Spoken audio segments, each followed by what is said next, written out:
স্বাধীনতার পর দেশে জাতীয় নির্বাচন হয়েছে ১২টি, তবে এর বেশিরভাগ নিয়েই ছিল প্রশ্ন।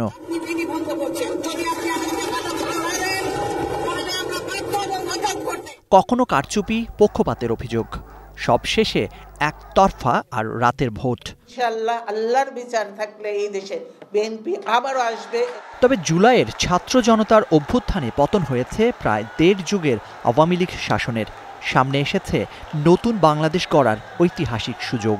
বাংলাদেশের জনগণের বাইরের কোনো প্রভু থাকতে পারবে না এবং কোনো পন্থী হয়ে বাংলাদেশে কোনো রাজনীতি চলবে না, এটা প্রতিষ্ঠিত হয়েছে। তা আমরা চাই বাংলাদেশের জনগণের ইচ্ছা অভিপ্রায়ের চূড়ান্ত অভিব্যক্তি হিসাবে যেন গণতান্ত্রিক প্রক্রিয়ায় আমরা যেতে পারি।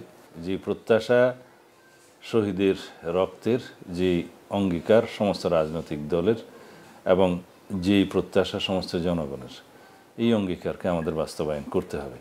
তবে ফেব্রুয়ারিতে ভোটের সময় দেয়া থাকলেও এরই মধ্যে নির্বাচন নিয়ে নানা পর্যায়ে তৈরি হয়েছে শঙ্কা। এতে প্রশ্ন উঠেছে, ভোট নিয়ে আবারও কি বিরোধে জড়াচ্ছে রাজনৈতিক দলগুলো? প্রভাব বিস্তার করছে বিদেশি শক্তি। এখন বাংলাদেশের রাজনীতিতে যারা রাজনীতি করে, এক্সেপ্ট জামাত, আমরা সবাই বাংলাদেশপন্থী। জামাত ইসলাম তারা কি বলল সেটা তো জনগণ জানে, আর জামাত ইসলাম সম্বন্ধে মানুষের একটা ধারণাও আছে। তারা কখনোই পজিটিভ পলিটিক্স করে না, সবসময় নেগেটিভ পলিটিক্স করেছে। হাসিনার যুগ শেষ হয়ে গেছে, আওয়ামী লীগের যুগ শেষ হয়ে গেছে।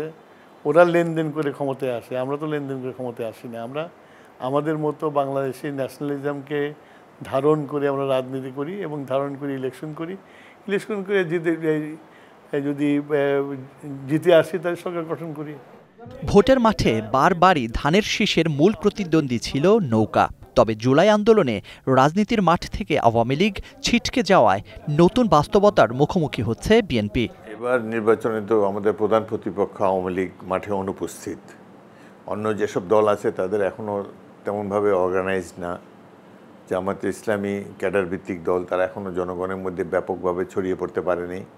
অপর একটি কিংস পার্টি এনসিপি, যেটা বর্তমান সরকার সৃষ্টি করেছে যে দলটি, তারা ইতিমধ্যেই নানা কারণে বিতর্কিত হয়েছে। প্রধান প্রতিপক্ষ যেহেতু নাই মাঠে, বিএনপির পক্ষে নির্বাচনটি তুলনামূলকভাবে সহজ হবে।